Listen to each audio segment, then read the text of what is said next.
श्री हरिवंश धर्मी कृपा करें, तास कृपा रस मादक डोलत।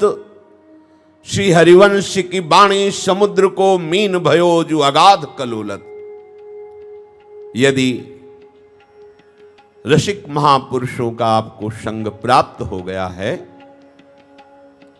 तो आप इस बात का ध्यान रखें कि अपनापन उनके हृदय में जागृत हो जाए आपके प्रति, इतना आपका अपनापन हो कि उनका हृदय कहने लगे कि ये अपना है, ये श्री जी का है। बस जो ये बाहर से आशीर्वाद मांगते हैं, कृपा की बात करते हैं, ये व्यर्थ की बात है। जो रसिक महापुरुषों की कृपा होती है वो मांगने से नहीं मिलती है, कृपा पात्र बनने से अपने आप कृपा आ जाती है। कृपा पात्र वही है जो मन वचन कर्म से उनके अधीन हो गया है, अपना अस्तित्व मिटा दिया है। तो सदगुरुदेव महारानी जो हैं, लाडली जो हैं, वो जहां से सत प्रेम सिंधु मकरंद रसौग धारा, जहां से प्रेम रस सिंधु की धारा बहती है, सबको डुबोती हुई वो आपके हृदय में पहुंच जाएगी। और ये धारा बड़ी नशीली है, मादक वस्तु जिसे नशा प्रदान होता है। तो बोले हरिवंश धर्मी कृपा करें तो तासु कृपा रस मादक डोलत। जब रस का नशा आएगा तो नेत्र घूमने लगेंगे, प्रिया प्रीतम से भरे हुए सलोल नेत्र हो जाएंगे, घूर्णित नेत्र हो जाएंगे। एक अद्भुत मादकता, एक अद्भुत नशा। तासु कृपा रस मादक, साधन नहीं वर्णन कर रहे। पहले कहा करो श्री हरिवंश उपासक संग जो प्रीति तरंग सुरंग बहो, आदेश कर रहे हैं। उसका फल क्या बताया? बोले तासु कृपा रस मादक डोलत। उनकी कृपा से आप सत्य शब्द इसलिए लगाया जाता है कि आपको विश्वास हो जाए। सदगुरुदेव भगवान ने जब निज मंत्र देने की स्वीकृति की, बहुत रोना पड़ा है।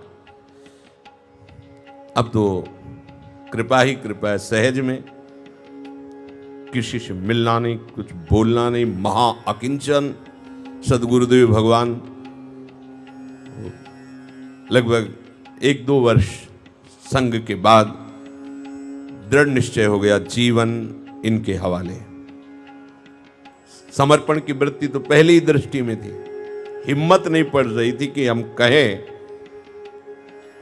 एक दिन कहा महाराज जी शरणागत मंत्र लिए हुए इतना समय, और शरणागति तो बचपन से ही चल रही है, पर प्रिया जी की शरण, अब निज मंत्र और विरक्त भेष की प्रबल आकांक्षा है। निज मंत्र विरक्त, चलो बेकार की बात नहीं, बिल्कुल छूने नहीं दिया।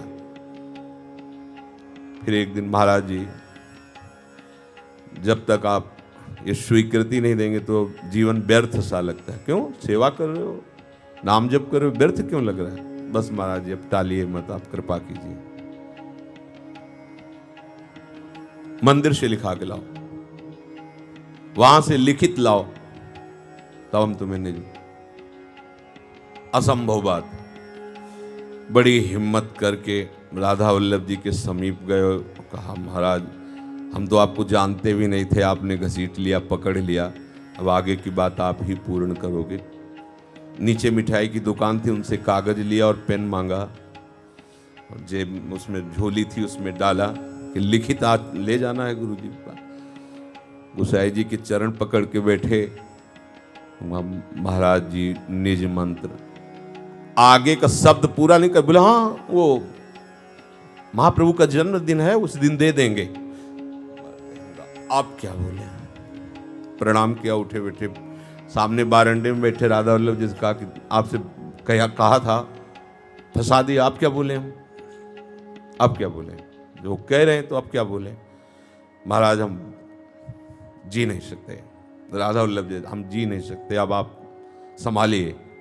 तुरंत बल आया अंदर, कागज निकाला, लिखा कि हे कृपामयी लाडली जू, आप हमारी जीवन धन हो, जैसे आपने मुझ अधम को कृपा करके स्वीकार करके अपनी शरणागति दी, ऐसे ही मुझे कृपा करके आप आज्ञा कीजिए कि पूज्य महाराज जी से मैं निज मंत्र और विरक्त भेज लूं। और ये हमें स्वयं आपने ही आदेश किया है श्री जी के लिए, गोसाई जी को जाकर। तो तुम चिंता क्यों करते हो? ऐसे लगा एकदम बात पलट गई, कागज देखती एकदम उनका हम है ना, हम कह देंगे, हम कहने इस पे दस्तखत करके लिखो। महाराज जी ने कहा लिखित आदेश चाहिए। लिखित क्या, शाम के आएंगे हम बात कर लेंगे, बात कर लेंगे। महाराज जी ने कहा संतों का सेवन किए बिना हम निज मंत्र नहीं दे सकते। कहा महाराज क्या सेवन करें? भिक्षा मांगो पूरे वृंदावन की दुकानों में और फिर हमें बताओ कितना वस्तु प्राप्त हुई, फिर उतने संतों को निमंत्रण करो, उनको पवाओ, उनकी आराधना करो, तब निज मंत्र देंगे।